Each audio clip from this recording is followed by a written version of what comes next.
제가 군인들이 왜 집을 못 살까? 또 이 부동산에 대해서 왜 이렇게 관심이 없지? 막 이런 생각을 해보다가 가장 큰 이유를 하나 찾았습니다. 그게 뭐냐면 군인들은 부동산 거래를 해본 적이 없는 사람이 대부분이라는 거예요. 일반인들 같은 경우에는 그 성인이 되면 뭐 대학을 들어가서 자취를 하든 아니면 취업을 해서 사회생활을 하든 어쨌든 출가를 하잖아요. 이 출가하는 순간 전세든 그 월세든 또는 뭐 자기가 대출 받아서 부모님 돈을 빌려가지고 도움을 받아서 집을 사든 어쨌거나 부동산 거래를 한 번은 하는 거예요. 그러니까 부동산 계약서를 한 번은 써본 적이 있는 거예요. 근데 군인들은 그런 게 없습니다. 제가 아는 대부분이 그랬고, 사실 저도 그랬고, 한번 생각해 보자고요. 자, 고등학교를 졸업을 했어. 뭐 사관학교 들어가면 이제, 바로 그 군대에 들어가는 거죠. 입대하는 거죠. 그리고, 부사관 같은 경우에도 되게 어린 나이에, 어, 출가를 하자마자 바로 이제 군대를 들어오는 거예요. 부대를 들어오면 어때요? 이제 관사가 나오잖아. 그러니까 독신 숙소를 먼저 받겠죠. 결혼 안 했으니까. 계약서를 써본 적이 없는 거야. 그리고 그 집을 알아보러 다닌 적도 없는 거야. 그래서 이런 부동산 거래를 되게 무서워하고 그 부동산 중개사무소에 뭔가 이렇게 부동산을 알아보러 가는 거를 엄청 무서워하더라고. 그리고 또 공인중개사한테 이렇게 매물을 알아보러 가잖아요. 그러면 자기가 알아본 거는 뭔가 거래를 해야 될 것 같은 그런 이상한 의무감을 가지고 있더라고요.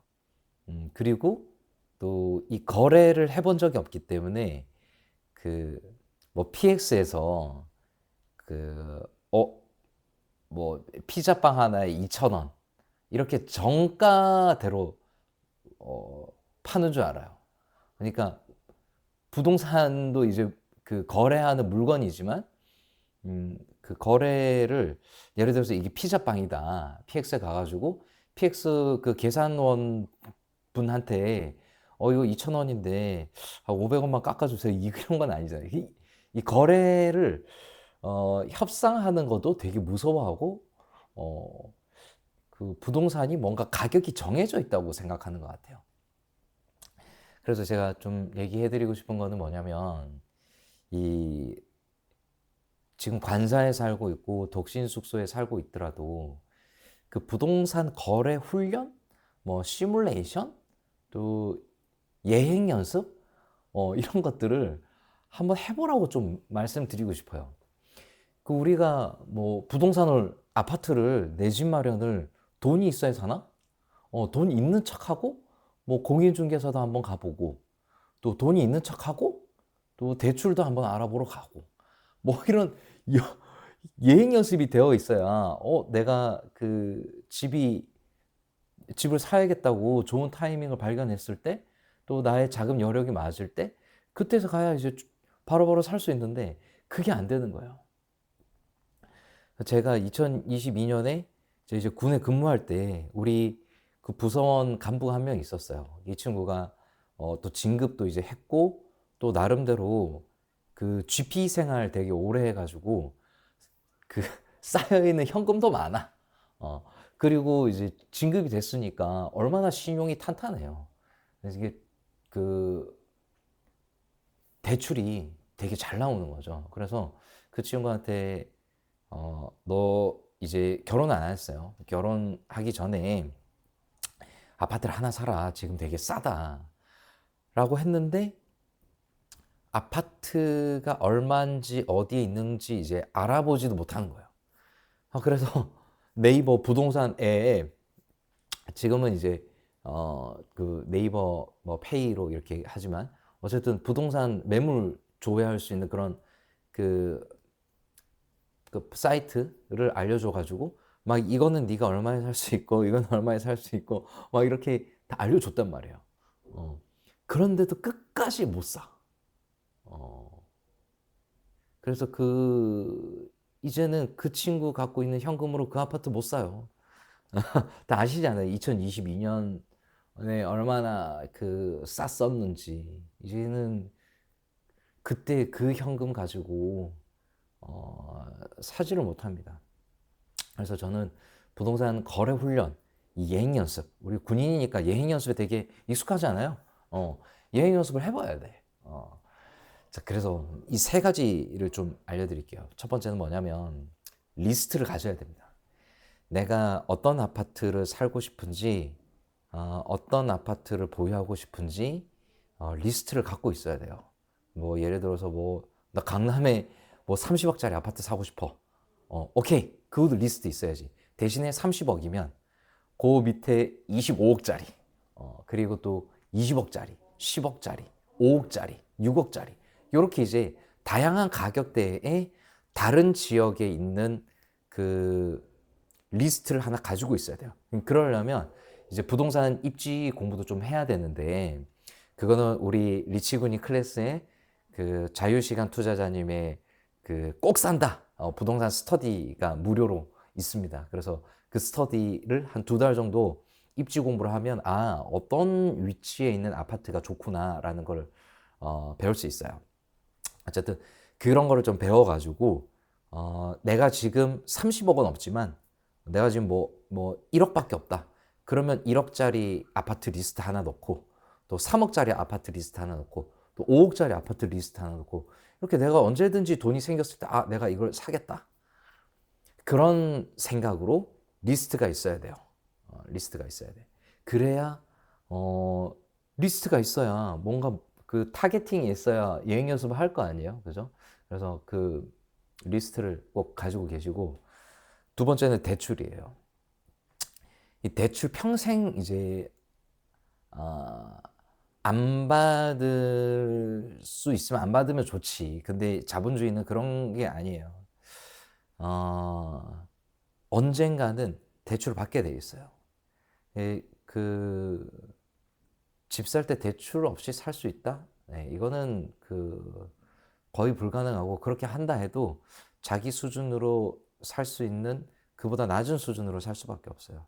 그래서 언젠가는 대출을 하는데 이 대출에 대해서 좀 내가 진짜 안 받더라도 은행 대출 창구에 가가지고 내가 이 리스트에 5억짜리 아파트를 사고 싶은데 대출 얼마까지 받을 수 있냐 이거를 1년에 한두 번이라도 은행 창구에 들려가지고 한번 알아보시길 바래요. 1년에 한두 번 정도 은행 갈 일이 있잖아요. 은행 갈 일이 있으면 근데 볼일 다 보고 남는 시간에 대출 창구 한번 가보세요. 대출 창구는 많이 비어 있어요. 그래서 줄 별로 안 서도 된단 말이에요. 그래서 그 대출이 내가 얼마나 나오는지 이게 머릿속에 있어야 돼요. 내가 아파트를 산다고 하면 대출을 얼마까지 받을 수 있구나. 이런 것들. 그리고 대출이 왜 이거밖에 안 나오지? 그러면은 그 아파트의 담보는 이런 식으로 평가돼서 내가 이만큼 받을 수 있구나. 그런 것들을 이제 직접 알아볼 수가 있어요. 그게 돈 드나요? 알아놓는 게 예행 연습이죠. 대출을 꼭 알아보라고 하는 게 이래요. 제 선배들도 다 그랬어요. 그리고 또 제 동기들이나 저보다 일찍 더 전역한 분들이 군 복무할 때는 이제 관사가 나오니까 대출은 받기 싫고 내가 꼬박꼬박 모아야겠다 해서 꼬박꼬박 이제 예금만 잘 모아놓고 있었는데 그분들 목표가 그거예요. 내가 군 복무 전역하고 관사가 이제 지원이 안 나오면 가족들과 정착을 해야겠다. 그때 내가 아파트를 사고 대출을 받아야겠다. 예를 들어 내가 전역 10년 남았어.